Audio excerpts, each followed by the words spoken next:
Most people think the way to get ahead is to act selfishly. Take more, protect your position, win at someone else's expense.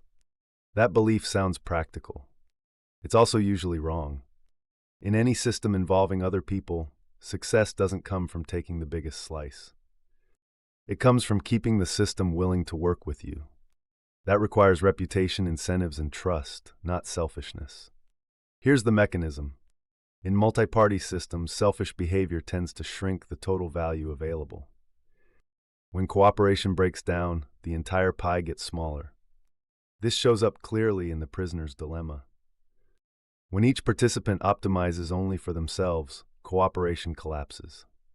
The outcome isn't just worse for the group, it's worse for each individual involved.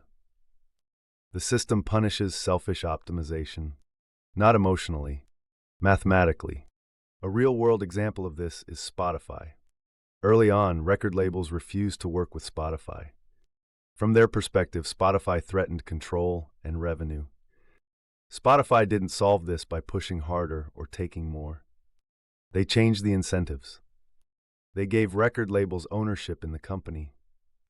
That single change flipped the system.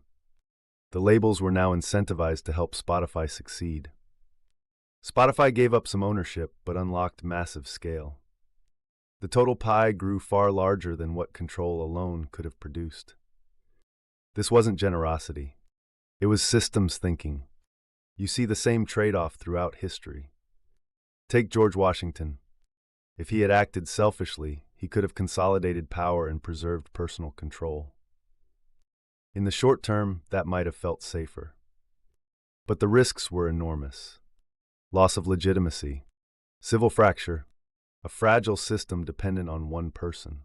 Instead, he gave up power and expanded trust, stability, and long-term optionality. Or consider Abraham Lincoln. Lincoln repeatedly chose coalition building over ego. He brought rivals into his cabinet and aligned competing interests rather than crushing them.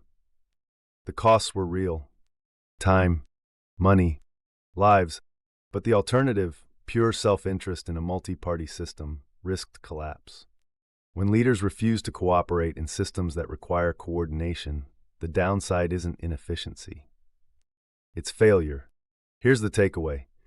If you're operating in a system with other people, they are adapting to you just as you are adapting to them. Selfish behavior closes options.